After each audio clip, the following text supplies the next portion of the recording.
मैं अपना नाम हेमंत सोरेन सत्यनिष्ठा से प्रतिज्ञा करता हूं कि जो विषय झारखंड के राज्य के मुख्यमंत्री के रूप में मेरे विचार के लिए लाया जाएगा,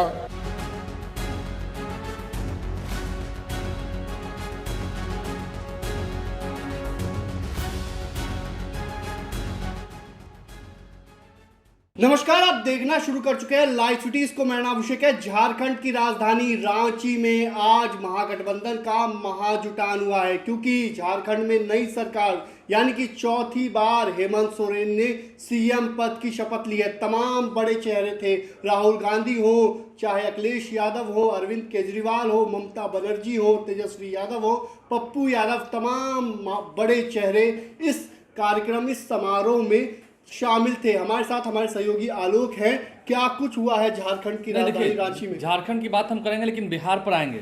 अब बारी तेजस्वी यादव की है। लोगों ने कहना शुरू कर दिया है जब से झारखंड में महागठबंधन की सरकार बनी। देखिए, बीजेपी ने वहां पर बहुत कोशिशें की, लेकिन आपने देखा पिछली बार से ज़्यादा सीटें जीत कर आए हेमंत सोरेन और उनकी गठबंधन। हेमंत सोरेन चौथी बार झारखंड के मुख्यमंत्री बने हैं और 14वें सीएम हुए हैं झारखंड के। इससे पहले भी वो सीएम रहे हैं। चौथी बार उन्होंने झारखंड में मुख्यमंत्री पद की शपथ ली है और काफ़ी मजबूत सरकार बनी है। राहुल गांधी पहुंचे थे, तेजस्वी यादव पहुंचे थे, अखिलेश यादव पहुंचे थे, अरविंद केजरीवाल भी पहुंचे थे, ममता बनर्जी पहुंची थी, तमाम नेता हैं, बड़े दिग्गज आपको माले के भी तमाम नेता जो है लेफ्ट के नेता पहुंचे थे। तो महागठबंधन का ये महाजुटान, हेमंत सोरेन थे, उनकी पत्नी थी कल्पना सोरेन, उनके पिता शिबू सोरेन जो कि पूर्व मुख्यमंत्री हैं, उनकी माता जी वहाँ पर मौजूद थी। हेमंत सोरेन के बगल में शिबू सोरेन थे, तो उनके पिता का आशीर्वाद तो मिला ही है। सोरेन के बगल में राहुल गांधी थे। उन्हें जेल भेजना भी कहीं ना कहीं भारी पड़ा है। हेमंत सोरेन जो जेल गए थे, इसका भी फायदा उन्हें मिला है। लेकिन अब बारी बिहार की है, अब बारी तेजस्वी यादव की है। ये हम नहीं कह रहे हैं, ये आरजेडी के और महागठबंधन के लोग कह रहे हैं जो लबालब हैं। हाँ, बिहार की 4 सीटों पर जो चुनाव हुए थे, चारों पर ही एनडीए की जीत हुई है, ये बात भी सही है। इससे एनडीए के नेताओं में भी भारी उत्साह है, उमंग है। लेकिन तेजस्वी यादव के नाम पर भी अब कोई इफ बट नहीं है। तेजस्वी यादव तो मुख्यमंत्री के चेहरे हैं ही, लेकिन देखिए यहाँ पर बात क्या है। पप्पू यादव भी थे, पप्पू यादव का भौकाल दिखा था, पप्पू यादव के नारे लग रहे थे।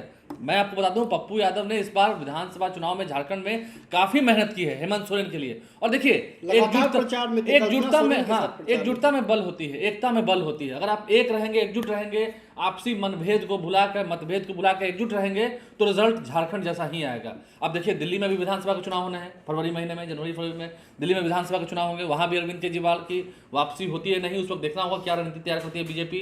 अरविंद केजरीवाल क्या रणनीति तैयार करते हैं, क्योंकि वो भी काफ़ी माहिर खिलाड़ी हैं। झारखंड में कैसे आम आदमी पार्टी की सरकार बन गई। तो वैसे में तेजस्वी यादव की पूरी कोशिश होगी। तेजस्वी यादव पटना लौट आए हैं, जो जानकारी है वहाँ पर उनके साथ जयप्रकाश यादव जो कि पूर्व मंत्री हैं, वो उनके साथ मौजूद थे। शक्ति यादव जो कि आरजेडी के मुख्य प्रवक्ता हैं, वो भी वहाँ गए थे। तो तमाम लोग गए थे, लेकिन पप्पू यादव का क्रेज भी वहाँ देखने को मिला है। देखिए, पप्पू यादव का क्रेज झारखंड में इसलिए देखने को मिला है, वो मेहनती बहुत हैं, बहुत घूमते हैं गाँव में। सोरेन के साथ लगातार घूम रहे थे। कल्पना सोरेन के साथ, हेमंत सोरेन के साथ, राहुल गांधी के साथ कई सभाओं में वो दिखे हैं। और हेलीकॉप्टर भी उन्हें दिया गया था, कई जगहों पर सुविधा दी गई थी। और कई जगह में गाँव में वो मोटरसाइकिल से भी, देखिए मोटरसाइकिल से वो घूमना जानते हैं। गाँव में भी देखते हैं, बिहार में भी। बिहार के बारे में ठीक है, मैं चुनाव पा रहा हूँ। चुनाव में गांव में, गलियों में, कस्बों में, जहाँ झुग्गी झोपड़ियाँ होती हैं, वहां तक मोटरसाइकिल से अपने से पहुंच जाना। हालांकि उन्हें कई बार थ्रेटनिंग भी मिली है, जान से मारने की धमकी मिली है, अलग बात है, लेकिन फिर भी उसकी परवाह किए बिना पप्पू यादव घूमते हैं। अब हम बिहार में आते हैं। बिहार में तेजस्वी यादव कैसे आएंगे? महागठबंधन की महाएकजुटता यूं ही बरकरार रहे। देखिए, तेजस्वी यादव के पास कई ज्वलंत मुद्दे हैं।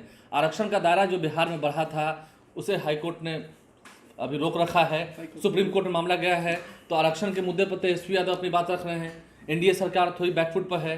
स्मार्ट मीटर को लेकर के कितना बवाल हो रखा है पूरे बिहार में की बात कही जा रही है। हाँ, लोग कह रहे हैं कि हमारे यहाँ आएंगे लगाने तो हम उखाड़ के फेंक देंगे, चाहे जो कानूनी कार्रवाई हो, क्योंकि बिल उसमें ज्यादा आ रहा है। तो जनहित से जुड़े हुए मुद्दे तेजस्वी यादव उठा रहे हैं, सदन से लेकर सड़क तक, और काफी मजबूती से रह रहे हैं। अब देखिए, बिहार में आज धरना था, हर जगह शिक्षकों को लेकर जो मांग हो रही है उसको लेकर धरना था। लेकिन हम बात करेंगे, आपको तेजस्वी यादव को कुछ परिपक्वता दिखानी होगी। देखिए, हेमंत सोरेन नहीं, ठीक है, सभी को मनाकर वो चले ना। एक समय में दिख रहा था कि आरजेडी से गठबंधन नहीं होगा, समझिए, लेकिन फिर भी मान मनोहर की स्थिति हुई, तेजस्वी यादव खुद उसमें लग गए। मनोज झा भी वहाँ थे, संजय यादव थे, आरजेडी के राज्यसभा सांसद, वो वहाँ थे। अंत में क्या हुआ? गठबंधन हुआ। तो थोड़ा मतभेद मिटाकर अब इसे बिहार में देखिए, पप्पू यादव ने वहाँ खूब प्रचार किया है हेमंत सोरेन के लिए। क्या यहाँ वो तेजस्वी यादव के लिए प्रचार करेंगे? अभी ऐसी स्थिति तो नहीं है। अभी ऐसी स्थिति नहीं है। पूर्णिया में जो कुछ हुआ था घटनाक्रम आपने देखा, पप्पू यादव चुनाव जीत गए, सांसद हो गए निर्दलीय, एकमात्र सांसद निर्दलीय बिहार से कोई जीत के आए। तो पप्पू यादव क्या स्थिति हो गई, आरजेडी को तो खैर तीसरे बार धकेल दिया, एनडीए को भी हरा दिया, तो ये बात अलग है। अब यहाँ पर मैंने कहा मतभेद मिटाना होगा। पिछली बार कांग्रेस को 70 सीटें दी गई थी, मान मनोल की स्थिति होगी। क्या सच में कांग्रेस कम सीटों पर मानेगी, क्योंकि आरजेडी ज़्यादा सीटों पर लड़ना चाहेगी? मुकेश सहनी की पार्टी है, मुकेश सहनी तो सबके सामने ऐलान भी कर दिया है कि हाँ हम अगर 40 विधायक बनेंगे। नहीं, 40 विधायक की बात नहीं, उन्होंने कहा कि अगर तेजस्वी यादव नंबर 1 कुर्सी पर होंगे तो नंबर 2 कुर्सी पर पिछड़ा का बेटा होगा, यानी कि इशारा उनके ही ओर था। तो बड़ी डिमांड्स है सबकी, लेकिन तेजस्वी यादव को मतभेद उड़ाना होगा, सबको एक साथ लाना होगा, एक प्लेटफॉर्म पर लाना होगा, बड़ी चुनौती है। अभी देखिए ना, अभी उनकी परिपक्वता कही, लालू प्रसाद की सूझबूझ कही है, कैसे ओसामा साहब को आरजेडी में लाया गया। तो झारखंड की जो ये तस्वीर है, महागठबंधन की महाएकजुटता, इसी महागठबंधन की महाएकजुटता को बिहार में भी बनाना पड़ेगा, स्थापित करना पड़ेगा। कई ऐसे ज्वलंत मुद्दे हैं जिससे काफ़ी लाभ हो रहा है। हम इन तस्वीरों को फिर से कहेंगे, दिखाएं। झारखंड की जो तस्वीर निकल के आ रही है, वहाँ पप्पू यादव भी थे, राहुल गांधी थे, तेजस्वी यादव थे, हेमंत सोरेन ने चौथी बार शपथ लिए, ममता बनर्जी थी, सभी थे। तो वो तो एकजुटता है। अभी पश्चिम बंगाल में चुनाव नहीं होने, लेकिन बिहार में चुनाव होने हैं, और बिहार के लिए समय कम है, अब 1 साल का भी समय नहीं बाकी है। यहाँ पर कई ऐसे ज्वलंत मुद्दे हैं। हमने कहा क्या पप्पू यादव से मतभेद मिट गया है? अभी तक तो नहीं मिटा है। अब कैसे अभी आपने ओसामा साहब की एंट्री कराई आरजेडी में, ये सही फैसला था, सही समय पर सही फैसला था। हिना साहब भी लौट कर आ गए, जो लंबे समय से मतभेद चल रहा था। तो तमाम जितने मतभेद हैं जिलों में, मतलब आपके फौजदार संगठन में भी तेजस्वी यादव कार्यकर्ता संवाद कर रहे थे अभी, वहाँ पर भी, तो इन सभी मतभेदों को मिटाना होगा, तभी ये झारखंड जैसी तस्वीरें बिहार में हो पाएंगी। क्योंकि डिमांड तो उठने लगी है कि अब बारी बिहार की, अब बारी तेजस्वी की, ये तो स्लोगन है, नारा है। लेकिन क्योंकि एनडीए भी एक तरफ जहाँ कुनबा मजबूत है, देखिए नीतीश कुमार भी सबको एकजुट करने में लगे हुए हैं, मतलब एकजुट तो है ही, मतलब वो नहीं चाहते हैं कहीं भी हल्का सा कोई डेंट लगे। तो बिहार में भी लड़ाई एनडीए से होनी है, बीजेपी से सिर्फ होनी नहीं है, वहाँ भी एनडीए थी। अब यहाँ भी देखिए चिराग पासवान की पार्टी है, पिछली बार चिराग पासवान की पार्टी अलग लड़ गई थी, जिसका फायदा हुआ था, नुकसान जेडीयू को हुआ था और फायदा आरजेडी को हुआ था। तो महागठबंधन की महाएकजुटता जिस तरह से झारखंड में दिखी है, कुछ वैसी ही एकजुटता बिहार में दिखानी होगी, सभी को एक साथ लाना होगा। कई ज्वलंत मुद्दे हैं जिस पर तेजस्वी यादव बोल भी रहे हैं, उनके पास अपॉर्चुनिटी भी है। हाँ ठीक है, स्मार्ट मीटर को अगर वो अच्छे से बना सकें, लैंड सर्वे की बात हो, आरक्षण, शराबबंदी फेल है, ये तो वो कहते ही रहे सदन में, आरक्षण का मुद्दा हो, तो ये तमाम मुद्दा गरमाया हुआ है। लेकिन बिहार विधानसभा की 4 सीटों पर जो चुनाव हुए थे, उससे कहीं ना कहीं एनडीए के इरादों को भी मजबूती मिली है। चारों ही सीटों पर एनडीए जीत गई थी, और एनडीए के लोग तो दावा कर रहे हैं 225 सीट, 225 उनका टारगेट है। तो इसलिए फिर कर रहे हैं। अगर जैसे हेमंत सोरेन ने सबको साथ लाया था, एक समय में मैंने कहा ना, ऐसा दिख रहा था ना कि आरजेडी के साथ गठबंधन नहीं हो पाएगा, लेकिन हेमंत सोरेन ने सूझबूझ के साथ आरजेडी को साथ लाया। 6 सीटों पर चुनाव लड़ी आरजेडी, 4 पर वो जीत गई। सही बात, सबको साथ लेके आया, जो रूठे हुए थे उनको भी बनाया। अब जो एकदम बागी हो गए, खैर उनका तो बात अलग है, उनकी तो बात अलग है। तो इसलिए सबको साथ लाना होगा।